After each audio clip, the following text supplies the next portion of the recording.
Assalamualaikum warahmatullahi wabarakatuh. Hello guys, ketemu lagi, balik lagi di video bareng Arinis. Gimana kabar kalian? Semoga dalam keadaan baik aja di kondisi saat ini.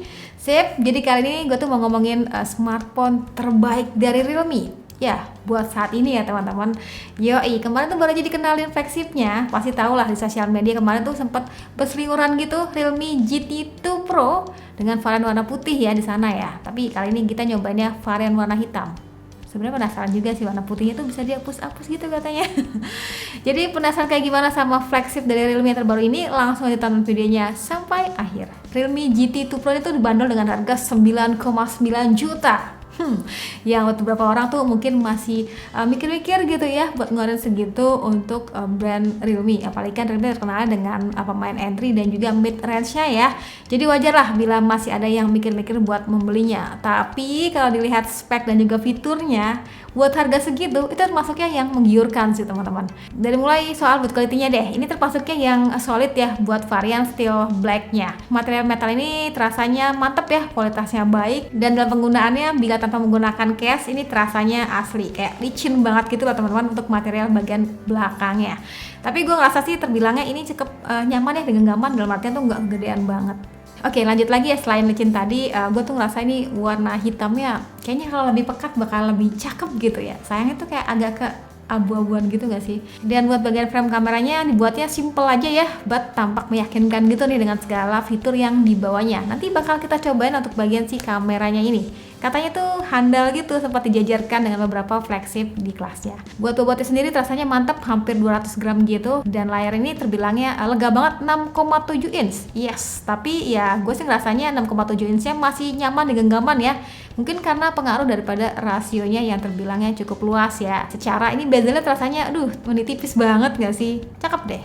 Dengan begitu buat kebutuhan nonton, nikmatin konten secara visual udah termasuknya yang nyaman ya lewat layar berjenis AMOLED 2K-nya ini. Yes, ini bisa jadi poin plus ya, bisa dimaksimalkan resolusi di 2K bila diperlukan. Klaim dari Realme sih layar AMOLED 2K-nya ini tuh pertama di dunia ya yang pakai teknologi LTO 2.0 yang bakal nyesuaiin refresh rate tergantung aplikasi apa yang kita buka. Jadinya tetap hemat daya baterai sih jatuhnya. Pada bagian layar ini sudah berlapis Victus Glass yang punya ketahanan gores 2 kali dibandingkan Gorilla Glass 6. Paling sih catatan ini anti goresnya ternyata cukup ringkih ya buat ukuran smartphone flagship. Jadi kayak terlukai gitu loh teman-teman sama jari-jari di kuku gue gitu. Jahat banget ya kukunya. Yang jelas pokoknya dikletek aja lah atau ya beli yang baru lah untuk anti goresnya. Soal prosesornya juga nggak main-main. Ini Realme kayaknya mau ngasih gebrakan kali ya. Yang seakan Realme tuh mau ngomong gue juga pakai Snapdragon 8 Gen 1 loh. Harganya lebih terjangkau lagi. Buat skor AnTuTu sendiri tuh diklaim bisa mencapai 1 jutaan gitu. Tapi entah kenapa gue tuh uji berkali-kali ya, tapi tetap nggak nyentuh di angka segitu nih teman-teman. Ada yang tahu kenapa? Boleh banget tulis kolom komentar. Buat detail lainnya, Realme GT2 Pro itu pakai Realme UI 3.0 berbasis Android 12 yang kayaknya tampilannya kalau lebih simple bakal lebih asik kali ya. Buat ROM yang di bawahnya itu ada 128 dan juga 256 GB yang gue pakai, dan ada juga RAM 12 GB yang masih bisa di-extend 3 GB lagi. Buat performa gamingnya nyaman, kalau dipakai untuk main PUBG itu dapat settingan XDR Extreme ya. Saat penggunaan itu suhunya terbilangnya aman ya teman-teman, mungkin berkat cooling sistemnya yang istilahnya tuh nanti gue tulis lah di sini. Dan gak lupa buat getarannya tuh terasa mantap. Dan kalaupun lowbat ini gue happy banget sih ya, dikasih pengecasan hingga 65 watt. Jadinya tuh ya gercep aja gitu ngisi dayanya. Cuma butuh waktu 40 menit aja untuk pengisian dari 4% hingga 100% untuk baterai 5000 mAh-nya ini. Dan suhunya terbilangnya aman. Ini gitu dong. Jadi charger tetap dikasih, pengecasan tetap cepet gitu ya. Terus soal kameranya, Realme GT2 Pro itu kameranya nggak banyak-banyak banget ya. Ini tapi terbilangnya punya 3 kamera yang inti-intinya ada. Iya, yang penting-pentingnya itu sudah tersedia pada smartphone ini. Yap, dari mulai resolusi besar 50 megapiksel menggunakan Sony IMX766 yang udah ada OIS-nya. Ada kamera ultrawide dan juga adanya 40 kali micro lens. Sedangkan buat kamera depan itu dikasih 32 megapiksel yang udah gede ya termasuknya. Buat mode kameranya terbilangnya beragam banget ya, entah pada aktualnya tuh kepakai intens atau enggak tergantung pribadi kalian masing-masing. Tapi bagi gue tuh yang unik bisa dinikmatin 150 derajat ultra wide, ini lebar banget guys, ya agak melengkung sih memang. Dan ada juga mode fisheye, ini baru gue temuin ya. Biasanya kan pakai aksesoris tambahan gitu.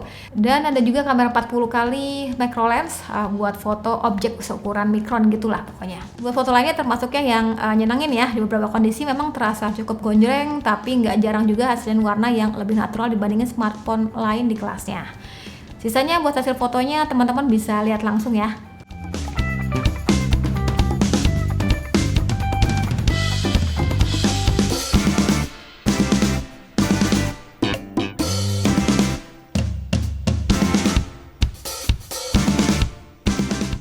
Buat perekaman videonya sendiri, kamera belakang itu bisa hingga 8K, sedangkan kamera depan sendiri maksimal di 1080 pixel aja. Sayang banget ya, nggak sekalian di 4K aja deh kamera depannya.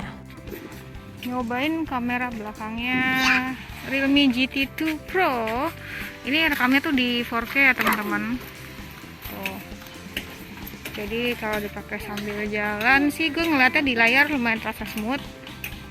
Dan ini memang masih pagi, jadi mataharinya dan juga si awannya masih malu-malu ya teman-teman. Oke, kalau ini contoh perekaman kamera depannya maksimal tuh di 1080 pixel. Jadi kalau kamera belakang kan bisa hingga 4K, tapi kalau kamera depan itu maksimal di 1080 pixel. Ini sambil jalan-jalan pagi, jadi kita lihat aja untuk kestabilannya, warna-warnanya tuh bakal kayak gimana. Oke. Ya, segitu aja tes daripada kamera belakangnya. Salah, kamera depan maksudnya. Nah, gimana buat hasil kameranya? Boleh banget tuh kolom komentar ya. Fitur penting lainnya udah dilengkapi dengan dual stereo speaker, ada juga support Dolby Atmos juga. Ada NFC pun sudah hadir. Paling kalau mau lebih lengkap lagi, bisalah dikasih sertifikasi tahan air ya, Bo. Jadi biar lebih sempurna. Apalagi sekarang lagi musim hujan kan ya. Sip, jadi dia cerita gue saat nyobain Realme GT2 Pro, smartphone flagship dari Realme yang makin kesini makin serius gitu ya, buat ngasih flagship dengan segala fitur unik dan powerful, dan juga harganya masih terbilang terjangkau. Iya, nggak ngagetin kayak flagship sebelum-sebelumnya lah pokoknya. Dan kalau teman-teman punya pendapat lain soal smartphone ini, boleh banget tulis kolom komentar ya. Sekian dari gue, terima kasih buat kalian sudah nonton sampai video. Jangan lupa like videonya, jangan lupa juga subscribe juga channelnya, dan saya ketemu lagi di video selanjutnya. Sekian dari gue lagi, dan saya bilang see you, bye-bye.